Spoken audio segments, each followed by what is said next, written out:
Ludovic Toro, c'est une victoire chaque jour repoussée, vous êtes d'accord? Je crois qu'il faut aller visiter les services hospitaliers pour savoir que c'est une défaite totale. Il y avait 2 buts. C'est une défaite totale? Oui, bien sûr. Ah bon? Je vais vous expliquer pourquoi. Aujourd'hui, la majorité des pathologies chroniques ne sont pas prises en charge à hauteur d'une déprogrammation de 50%. Aujourd'hui, les lits de réanimation ne seront pas transférés parce que la famille veut qu'ils restent sur place parce que maintenant on peut voir quelqu'un qui est dangereux. On a voulu faire un pari. Voilà. Je pense que le pari ou pas pari, on se rend compte qu'au niveau sanitaire, on a perdu, sans parler de la vaccination, qui est un autre problème. Aujourd'hui, les hôpitaux, les gens qui ont des pathologies chroniques, on a 80 000, cancers qui n'ont pas été dépistés en 2020. Il y en aura autant. Le fait d'avoir rempli totalement les hôpitaux avec du Covid aboutit aujourd'hui à une non prise en charge des autres pathologies. Maintenant, vous vous rendez compte... Et chaque jour gagné est un jour de gagner. Chaque jour gagné, c'est 10 000 décès par mois. Si c'est ça gagné, c'est pas ce que je pense. Parce que en 2020, il n'y avait pas de vaccin. En 2021, il y en avait. Et la différence, c'est qu'on aura plus de morts en 2021 qu'en 2020. Pour moi, c'est pas comme ça que je calcule. Aujourd'hui, vous le savez bien, madame, on est au bout du bout. La décision, je vais vous l'annoncer. Allez, moi, je me nomme ministre de la Santé de ma ville, de Coubron. D'accord ? Je vous annonce demain soir l'ouverture pour AstraZeneca, qui doit être validée absolument. Et pour ce week-end, un confinement qui sera ou partiel ou total de la région Île-de-France. Voilà. Maintenant, il faut arrêter de dire qu'on a gagné. On n'a pas gagné. On a perdu. Des gens meurent chaque jour. On n'a pas perdu. On n'a pas passé la ligne d'arrivée. Ligne d'arrivée. Oui, bien sûr. On est vraiment sur la dernière ligne droite aujourd'hui quand on va arriver sur cette période. Très belle ligne droite. Il faut pouvoir tenir un peu, monsieur. Quand on veut tenir ensemble, ce n'est pas ça. Je vais tenir. C'est pas juste un slogan, mais il faut avoir quand même un aspect positif. Des personnes sont tombées malades, évidemment. Positif. On a eu. Qu'est-ce que vous dites aux gens qui ne sont pas pris en charge avec des cancers aujourd'hui? Mais attendez, monsieur, les cancers pris en charge, ils ont leur médecin traitant et vous traitez un cancer dans une médecine générale? Attendez.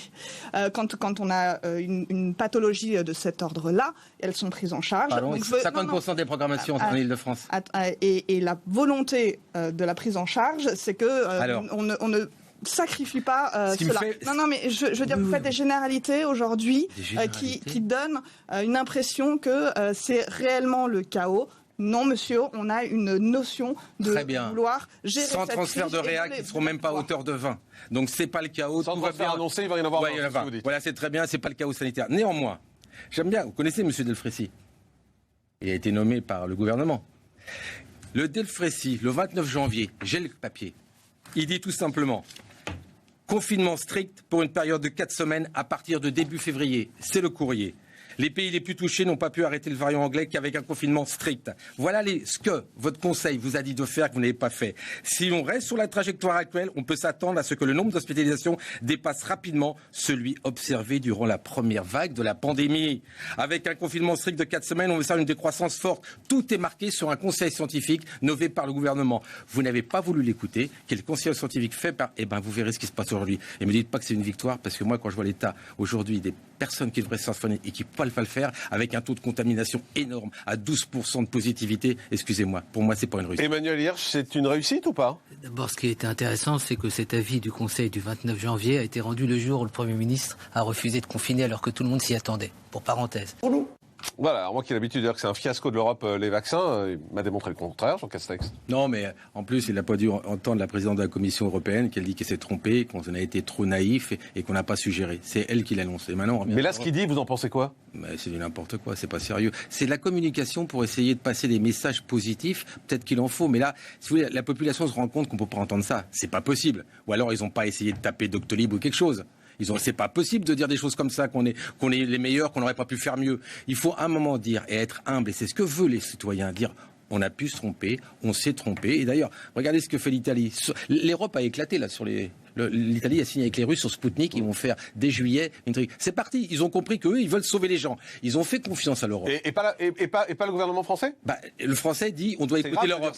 Non, mais attendez, c'est grave de dire ça. Vous dites que les Italiens, ils veulent sauver les gens, sous-entendu pas les Français. Moi, je dis qu'il faut faire tout pour donner des vaccins à ce pays, c'est le seul moyen de s'en sortir. Et c'est pas ce que fait le gouvernement français. Non, parce que on a répondu à Sputnik et aux Russes qu'on n'avait pas les moyens de mettre en France ce qu'ils vont faire en Italie. Voilà la réponse qui a été formulée sur Sputnik. Je dis pas qu'il faut prendre Sputnik, je dis qu'il faut aller élargir rapidement. On se rend bien compte que là, on est. Grâce à l'Europe, vous avez vu ce que dit Jean Castex, grâce à l'Europe, on a une variété de vaccins. Oui, elle est belle l'histoire. Une variété de vaccins. On est bloqué aujourd'hui, je ne sais pas combien de temps, j'espère seulement 24 à 48 heures. Johnson & Johnson nous annonce déjà qu'ils ne vont pas pouvoir assumer les commandes qui ont été passées. AstraZeneca, pareil. Si vous m'appelez ça une gestion optimale d'une commande de vaccins qui a été bonne sur le prix, je ne dis pas le contraire. Mais on s'en fout du prix. Mais vous avez tout compris. Bah oui. Moi, le principal, c'est que... Mais vous avez tout compris. Si on avait demandé au chaque Français, est-ce que vous êtes prêt à mettre à 5 € pour votre vaccin, mais tout le monde l'aurait mis parce qu'on parle de vie humaine. Mais bien sûr. Quoi, non, attendez. Mais non, attendez, moi je vous rappelle simplement que la question de la vaccination est arrivée en janvier. Et en janvier, on avait à faire face aussi à des anti-vaccins et à la crainte que finalement la population n'adhère pas à la vaccination. Mais attends, madame, les études de décembre étaient à 40%. En janvier, elle était à 60% d'adhésion. Je crois que vous ne vous rendez pas compte en fait de l'enjeu qu'il peut y avoir d'adhérer à cette vaccination et d'avoir confiance et de demander aux soignants également de pouvoir s'y engager et également c'est pas le problème là. Le problème c'est qu'il soit suffisamment. Moi je suis favorable à la liberté vaccinale.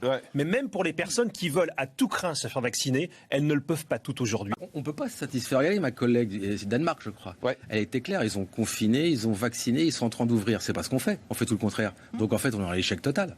On est dans l'échec total. Certains pays ouvrent et déconfinent. Nous, on se pose la question, on confine. Donc on est en retard, on s'est trompé. Parce que là, on ne sait même pas combien de temps ça va durer. En fait, les courbes sont catastrophiques et vous le savez très bien. Et toutes les courbes qui ont été fournies et qui sont là montrent la réalité. C'était prévisible depuis 2 mois. Sauf qu'aujourd'hui, on est parti pour des mois et des mois, sans parler d'AstraZeneca, d'accord, on en parlera peut-être ultérieurement, qu'il faut absolument faire, parce que sinon c'est fini. Là, on part encore pour 2022. Si des fois, rapidement, on ne remet pas AstraZeneca. Et pourquoi le président... on va le remettre, enfin... Oui, mais c'est évident, je vous le dis. Je vous le dis, même si vous voulez... On peut faire jouer le suspense pour faire monter l'audience. Pourquoi le président de la République a pris cette décision, selon vous? Parce que les Allemands l'ont prise. Voilà. Bah oui, non mais je réponds moi. Donc ça reste bien sûr. Ils l'ont même prise sans lui, alors qu'il devait y avoir concertation. Mais bien sûr, très inquiétant sur la place de la France en Europe. Moi, je suis très inquiet là-dessus. Monsieur Macron a couru après Madame Merkel, qui a pris la décision sans concertation. Ça veut dire que le couple franco-allemand n'existe plus et que les Allemands imposent aujourd'hui leurs décisions. Ludovic Toro, finissez. Olga Givernet veut répondre parce qu'à chaque fois, elle est un peu. Moi, je dis aujourd'hui que certains pays qui ont pris d'autres mesures que les nôtres sont en train de gagner puisqu'ils rouvrent. Nous, on fait le contraire. On s'est trompé de stratégie, vous nous dites. On est en train de fermer là. Mais alors. On va fermer ce week-end. On n'a surtout pas fermé jusque-là. Attends, vous êtes d'accord? Oui, mais attendez, le but c'est qu'on arrête cette pandémie. On va pas passer 5 ans à faire du stop and go. Est-ce que, regardez-moi, est-ce que vous pensez... Attends, vous êtes, Madame la députée, vous représentez le peuple. Non, mais 3 mois et 0 mois. Écoutez-moi. Oui. Le but c'est qu'on arrête. Je vais vous poser une question, Madame la députée. Aujourd'hui, est-ce que vous représentez les citoyens, pas le président de la République, on est d'accord, vous êtes élu. On est d'accord. On est d'accord. Et donc j'ai 3 mois de personnes qui ont pu continuer à aller non, mais ce que je veux dire, oui, d'accord, mais là, sauf qu'il y a des gens qui meurent. Il y a 10 000 personnes tous les mois. On aura plus de morts et qu'on n'a pas fini aujourd'hui et qu'on est parti pour des mois. Attendez. Donc là, et je crois. Attendez. Est-ce que vous croyez, professeur, est-ce que vous croyez que c'est audible par rapport aux gens qui vivent cette réalité? Je crois que vous êtes dans un autre monde. Dire aujourd'hui on se satisfait de ces 3 mois de liberté, puisque vous parlez de liberté, etc. Est-ce que vous allez sur le terrain pour voir qu'est-ce que c'est le vécu depuis 1 an? C'est pas parce que vous êtes ici et pas dans votre commune sur un plateau que vous avez à revendiquer évidemment le fait que vous n'avez pas été... Plateau, bien sûr je me suis trompé et vous n'êtes pas à l'Assemblée. Je comprends pas tout là. Alors pas de critique de ce genre, d'accord? Après je vous expliquerai en tant que maire ce qu'on a eu comme désistement au dernier moment de centre de vaccination. On pourrait écrire des livres.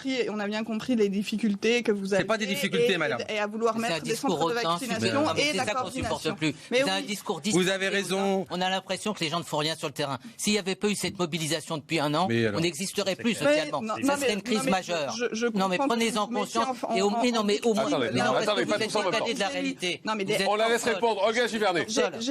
Moi, j'ai 64 communes sur ma circonscription. Je suis en contact avec les maires et les élus. J'ai 3 centres de vaccination qui sont ouverts sur ma circonscription. Je peux m'en satisfaire. Il y a un afflux des doses régulier. Il y a un afflux des doses. On n'aura rien pendant 15 jours.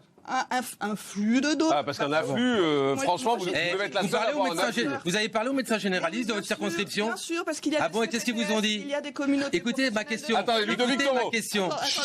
Parlez pas tous en même temps. Simplement, on a des communautés professionnelles de santé qui sont mises en place également pour avoir une concertation interprofessionnelle. Vous avez probablement... Ok, Olga Givernet.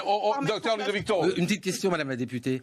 Vous avez été consulté les médecins généralistes qui vaccinent depuis 15 jours et qui on a dit qu'il fallait arrêter de vacciner pendant 1 semaine, 2 semaines parce qu'il n'y avait pas de vaccin alors qu'on avait pris des rendez-vous sur 3 semaines. Alors le problème sur les médecins généralistes, c'est d'identifier quels sont les médecins généralistes qui ont été et qui ont bien voulu faire la vaccination. C'est pas la question. La question, c'est ceux qui n'ont pas les vaccins.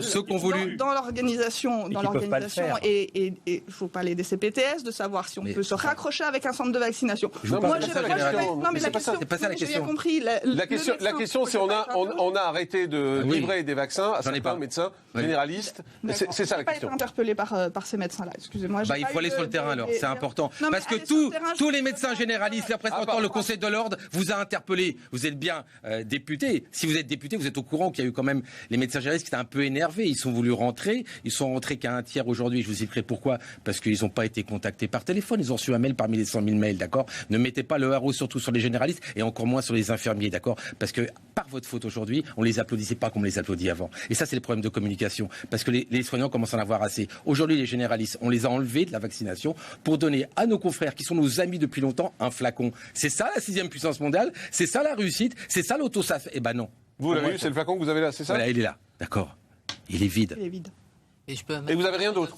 Attendez, juste un mot, pour être très concret. En dehors du fait que Astra a été soulevé, je n'avais rien cette semaine pour donner le flacon que je devais avoir. Donc ça veut dire 10 personnes. Voilà. Mais 10 personnes par 10, ça va très vite. Moi, vous savez ce que j'ai proposé dans ma ville? Gérer la pénurie. Mais voilà, je vous assure, dans les centres de vaccination, là où pour le coup vous parlez des élus locaux, mais on était prêts en mettre partout. Enfin, on a mis tout, mais en un temps record, comme depuis le début de la crise. On a tout mis à disposition. Mais il y avait non, mais attendez, il n'y avait pas de vaccins disponibles. Il faut quand même le reconnaître. Et les chiffres qu'on nous a annoncés pour avril n'arriveront pas. On le sait d'ores et déjà. Donc je pense juste par rapport aux gens dont les rendez-vous ont été pris et qui doivent être décommandés, par rapport aux anciens qui n'arrivent pas sur les plateformes à décrocher un rendez-vous, juste avoir l'honnêteté au gouvernement de dire effectivement on n'est pas dans ce qu'on avait prévu et on fait amende honorable.